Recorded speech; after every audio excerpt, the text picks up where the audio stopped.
چار بچوں کا تذکرہ چل رہا تھا جن کو اللہ تبارک و تعالیٰ نے بچپن میں ہی بولنے کی طاقت عطا کی تھی۔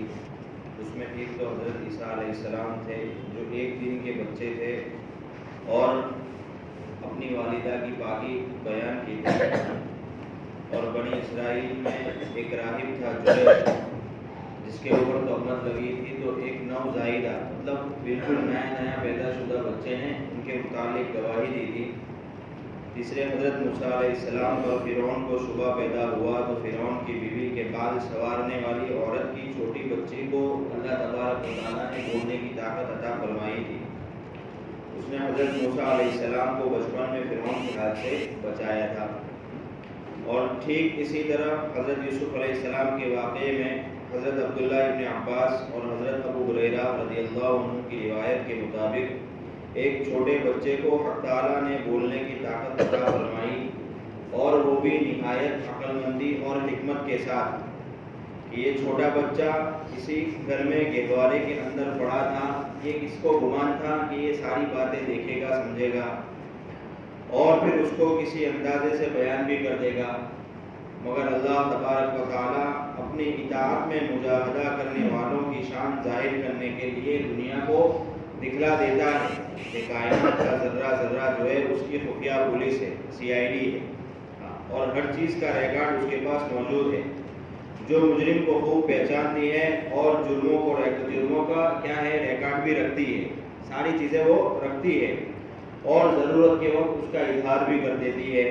اسی لیے آتا ہے کہ بھئی میدان محشر میں انسان جب گناہوں کا اعتراف نہیں کرے گا، انسان سے پوچھا جائے گا کہ بھئی فلاں نے گناہ کے کام تو نے کیے ہیں، انسان منع کر دے گا تو پھر انسان کی زبان کو بند کر دیا جائے گا اور اس کے بدن کے دوسرے جو حصے ہیں، ہاتھ ہے، پاؤں ہے، کان ہے، ناک ہے، یہ سارے جو حصے ہیں اور در و دیوار ہے، جس جگہ پر رہ کر اس نے گناہ کیا تھا، چاہے وہ چہار دیواری کا کمرہ ہو یا کھلی زمین ہو، ان ساری چیزوں کو بولنے کی طاقت عطا کی جائے گی، اور پھر وہ انسان کے گناہ کو شمار کریں گے، گنوائیں گے۔ وہ گناہ جو انسان منع کرے گا کہ بھئی میں نے یہ گناہ نہیں کیے، یہ گناہ نہیں کیے، تب جا کر انسان کو پتہ لگے گا کہ ہاتھ، پاؤں، گھر، در و دیوار اور یہ جو جتنے بھی ساری چیزیں ہیں، یہ میں ان کو اپنا حفاظتی انتظام سمجھ رہا تھا کہ بھئی یہ میرے حفاظتی کام کے لیے ہے، لیکن حقیقت میں ایسا نہیں ہے، بلکہ یہ سب کچھ اللہ رب العزت کے خفیہ کارندے تھے، مطلب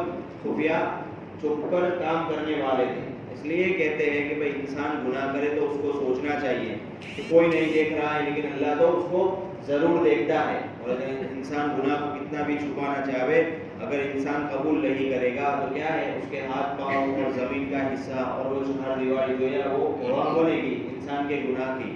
اس لیے اپنے آپ کو گناہوں سے محفوظ رکھنا چاہیے۔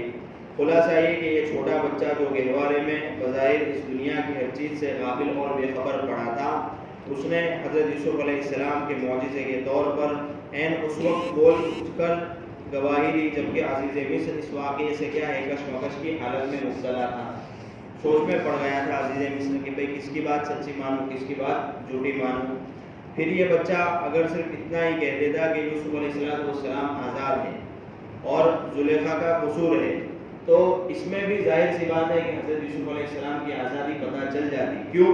کیونکہ چھوٹا بچہ تھا، گہوارے کے اندر تھا، بالکل ابھی بہت چھوٹا بچہ تھا، اور چھوٹا بچہ عام طور پر بولتا نہیں ہے، تو اس کا بولنا یہی ایک معجزہ کے طور پر تھا حضرت یوسف علیہ السلام کے بارے میں، ان کی آزادی کے بارے میں، لیکن اس کے ساتھ اس نے حکمت کے ساتھ ایسی انداز میں اپنی گواہی کو بیان کیا کہ بھئی کوئی انسان مطلب اس کا انکار نہیں کر سکتا تھا۔ اس نے ساری باتیں بتائی کہ بھئی یوسف علیہ السلام کے کردے کو دیکھ لو، اگر یوسف علیہ السلام کے کردہ آگے سے پھٹا ہے، معاذ اللہ کی پناہ، تو ظاہر سی بات ہے کہ بھئی یوسف علیہ السلام کا چہرہ جو ہے وہ زلیخا کی طرف تھا، روبرو ہوں گے۔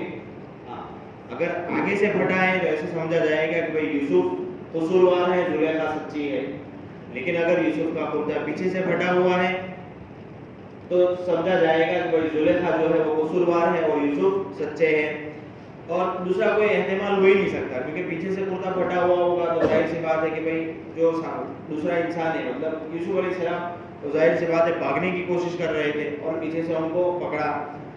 یہ ایک ایسی بات تھی کہ بچے کی گویائی یعنی بچے کے بولنے کے اعجاز کے علاوہ خود بھی ہر ایک کی سمجھ میں آ سکتی تھی. ہر ایک کی سمجھ میں آنے والی بات ہے کہ سامنے ہوگا تو ظاہر سی بات ہے میں اگر سامنے گناہ کی پہل کروں گا اور سامنے والا بچاؤ پڑے گا تو ہو سکتا ہے میرا گناہ ہاتھ میں آ جائے گا تو سامنے سے پڑے گا, پیچھے سے نہیں پڑے گا. اور اگر میں بچنے کی کوشش کروں گا تو میری پیٹھ اس کے چہرے کی طرف ہوگی اور بھاگنے کی کوشش کریں گا تو کیا ہے پیچھے سے کودنا پڑے گا. یہ سمجھ میں آنے والی بات ہے. اور جب بدلائی ہوئی نشانی کے مطابق کردے کا پیچھے سے پھٹا ہوا ہونا دیکھا گیا تو یوسف علیہ السلام کی آزادی ظاہری علامت سے بھی ظاہر ہو گئی. حضرت یوسف کے گواہ کی جو تفسیر ہم نے بیان کی ہے وہ ایک چھوٹا بچہ تھا جس کو اللہ تعالیٰ نے معجزے کے طور پر بولنے کی طاقت عطا فرما دی. یہ ایک حدیث میں رسول کریم صلی اللہ علیہ وسلم سے ثابت ہے کہ جس کو امام احمد نے اپنی مسند میں, ابن حبان نے اپنی کتاب صحیح میں اور امام حاکم نے مستدرک میں نقل کرتے حدیث کو صحیح حدیث قرار دیا ہے. اس حدیث میں ارشاد ہے کہ اللہ تبارک و تعالیٰ نے 4 بچوں کو گہوارے میں بولنے کی طاقت عطا فرمائی. یہ چاروں وہی ہیں جن کا تذکرہ ابھی گزرا. اور بعض روایات میں شاہد کی دوسری تفسیریں بھی بیان کی ہے. بعض مفسرین نے یہ بات لکھی ہے کہ گواہ جو ہے وہ کوئی عقلمند آدمی تھا, مرد دانا تھا, مطلب عقلمند آدمی تھا اور اس نے بڑے پتے کی بات بتائی تھی. مطلب اس کے متعلق لکھا ہے گواہوں نے, تفسیر ابن کثیر میں بھی لکھا ہے, صحیح معالم العرفان نے بھی لکھا ہے کہ بھئی جو گواہ تھا وہ بڑا مرد تھا جس کی بڑھاوڑا داڑھی تھی اور پوری عمر کا مرد تھا اور عزیز مصر کا خاص آدمی تھا. ایک بات یہ لکھی ہے اور ایک بات یہ لکھی ہے کہ بھئی یہ زلیخا کے چچا کا لڑکا تھا, کیونکہ زلیخا جو تھی وہ اسید ریان بن اسید یا ریان بن ولید کی بھانجی تھی, اس لیے اس نسبت سے کیا ہے وہ چچا کا لڑکا ہوتا ہے. اور یہاں پر قرآن میں یہی کہا ہے وَشَهِدَ شَاهِدٌ مِّنْ أَهْلِهَا یعنی عورت کے خاندان سے ایک گواہ نے گواہی دی. لیکن اس تفسیر کو مفسرین نے اتنا خاص پسند نہیں کیا ہے. وہی تفسیر کو زیادہ پسند کیا ہے کہ بھئی وہ جو گواہ تھا وہ ایک نوعمر شیرخوار مطلب دودھ پینے والا بچہ تھا. ابن جریر اور ابن کثیر وغیرہ ائمہ تفسیر نے پہلے ہی تفسیر کو راجح قرار دیا ہے, مطلب شیرخوار بچے کا. اب یہاں پر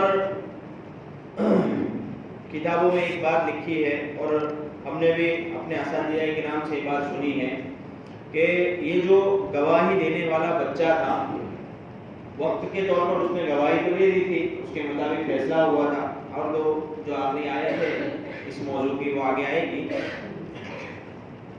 لیکن جب وہ بڑا ہو گیا اور حضرت یوسف علیہ السلام جب مصر کے بادشاہ بنے, آگے آئے گا اس کی تفصیل کہ غلہ وغیرہ بانٹ رہے تھے وہ 5 سالی کی وجہ سے. حضرت یوسف علیہ السلام کے پاس جو لوگ بھی آتے تھے وہ ان کو غلہ دیتے تھے, کارندے رکھے ہوئے تھے, کام کرنے والے لوگ تھے. تو یہ جو گواہ تھا وہ گواہ بھی غلہ لینے کے لیے مصر پہنچا, مصر میں ہی تھا, دربار میں پہنچا. تو جو لوگ غلہ دے رہے تھے ان سے کہا کہ بھائی مجھے اور زیادہ غلہ دو. تو انہوں نے تھوڑا بڑھا دیا کہ ٹھیک ہے بھائی ضرورت مند ہوگا تو تھوڑا بڑھا دے, تھوڑا غلہ بڑھا دیا. اس آدمی نے مزید بڑھانے کی درخواست کی تو کام کرنے والوں نے منع کر دیا کہ نہیں اب ہم اس سے آگے بڑھ سکتے نہیں, اگر تمہیں اور غلے کی چاہت ہے, ضرورت ہے تو تم وقت کے بادشاہ حضرت یوسف سے بات کیجئے. تو اس آدمی کو اجازت دے دی حضرت یوسف علیہ السلام سے بات کرنے کی. حضرت یوسف علیہ السلام اس سے پوچھا کہ بھئی کیا بات ہے, تو اس نے درخواست کی بھئی غلہ. تو حضرت یوسف نے بولا کام کرنے والوں نے کہ بھئی درخواست کو تھوڑا اور بڑھا دیا. تو حضرت یوسف نے پھر کہا کہ ٹھیک ہے بھئی ذرا اس کو اور بڑھا دو. تو اس نے اور زیادہ بڑھانے کی درخواست کی. تو حضرت یوسف نے پوچھا کہ بھئی اور کتنا چاہیے, ہر ایک کو دینا ہے. تو اس آدمی نے کہا کہ بھئی وقت کے بادشاہ حضرت یوسف آپ مجھے نہیں جانتے, اگر آپ مجھے جان لوگے تو آپ مجھے بہت کچھ دو گے. حضرت یوسف علیہ السلام نے فرمایا کہ ٹھیک ہے بھئی بتاؤ تم کون ہو. تو اس آدمی نے کہا کہ بھئی میں وہی بچہ ہوں جس نے تمہاری پاک دامنی کی گواہی دی تھی. حضرت یوسف علیہ السلام بہت خوش ہوئے, اس کو سینے سے لگایا اور بہت سارا اکرام و انعام دیا اس کو, اور جتنا چاہا اس سے کہیں گنا زیادہ دیا. اور بعض جگہ لکھا ہے کہ بھئی خادموں کے ساتھ اس کے گھر کیا ہے انعام و اکرامات بھیجے گئے. اتنے خوش ہوئے حضرت یوسف علیہ السلام. وہ معاملہ ختم ہو گیا. تو اس وقت اسی وقت یا اس کے بعد اللہ تبارک و تعالیٰ کی طرف سے الہام ہوا, وحی ہوئی, یا ہمارے استاد مولانا ابو بکر صاحب موسالی جو ترکے سر کے ہیں, انہوں نے بات بیان کی تھی کہ بھائی غیب سے ایک آواز آئی بالکل اسی کے وقت کہ یوسف زندگی میں ایک مرتبہ تیری پاک دامانی کی جس انسان نے گواہی دی تو اس سے اتنا خوش ہوا, تو سوچو کہ جو انسان میری وحدانیت کی گواہی دیتا ہے میں اس سے کتنا خوش ہوں گا. تم نے تمہارے اعتبار سے اس کے ساتھ معاملہ کیا, لیکن میں قیامت کے دن اپنی شان کے مطابق اس کے ساتھ معاملہ کروں گا. اس سے ہمارے مولانا نے یہ بات بھی بتائی تھی کہ اس سے مراد, اس سے اشارہ مؤذنین کی طرف بھی ہے کہ بھائی وہ دن میں 5 وقت میں کیا ہے اللہ کی وحدانیت کی گواہی دیتے ہیں. اس لیے مؤذن ہو یا جو بھی انسان ہو اللہ کی وحدانیت کی اگر گواہی دیتا ہے تو ہمیں اس کا احترام اور اکرام وغیرہ کرنا ہے, کیونکہ اس انسان سے اللہ تبارک و تعالیٰ بہت خوش ہوتا ہے. اور انشاءاللہ اللہ ایسے لوگوں کے ساتھ اپنی شان کے مطابق قیامت کے دن, اور ہو سکتا ہے اللہ تبارک و تعالیٰ چاہے تو دنیا میں ان کے ساتھ کیا اچھائی کا معاملہ کرے گا. اب اس مذکورہ آیات جتنی بھی ہے اس سے چند احکام اور مسائل نکلتے ہیں. اول تو یہ کہ بھائی فاستبق الباب, اس سے معلوم ہوا کہ جس جگہ گناہ میں مبتلا ہو جانے کا خطرہ ہو اس جگہ کو چھوڑ دینا چاہیے, جیسا کہ یوسف علیہ السلام نے وہاں سے بھاگ کر اس کا ثبوت دیا. بتایا تھا کہ کوئی فتنے میں پڑنے کا اندیشہ ہو تو اس جگہ پر رہنا کوئی عقل مندی کی بات نہیں ہے. دوسرا مسئلہ یہ کہ اللہ تبارک و تعالیٰ کے احکام کی اطاعت میں انسان پر لازم ہے کہ اپنی بس کے اندر جتنی بھی کوشش ہونی چاہیے وہ کرنی چاہیے, اس کے اندر کوئی کمی کوتاہی نہ کرے. بظاہر نتیجہ ہمیں نظر آتا ہو یا نہ آتا ہو اس کو نہیں دیکھنا ہے, بلکہ اپنی بس کی کوشش کرنی ہے. جیسے کہ حضرت یوسف علیہ السلام نے گناہ سے بچنے کے لیے اپنی بس کی کوشش کی کہ بھائی دروازے کی طرف دوڑے, اور تاریخ روایات سے کوئی بھی معلوم ہوتا ہے کہ دروازے جو تھے وہ مقفل یعنی تالے لگائے ہوئے تھے. جب اپنی کوشش کے اعتبار سے دوڑے تو پھر اللہ تبارک و تعالیٰ کی کیا ہے مدد آئی. اس لیے بندہ جب اپنی کوشش پوری کر لیتا ہے تو اللہ تعالیٰ کامیابی کے اسباب بھی مہیا فرما دیتے ہیں. ایک بزرگ عالم جیل میں تھے. ایک واقعہ لکھا ہے یہاں پر کہ جمعہ کے دن اپنی قدرت کے مطابق غسل کرتے اور اپنے کپڑے دھو لیتے, اور پھر جمعہ کے لیے تیار ہو کر جیل خانے کے دروازے تک جاتے.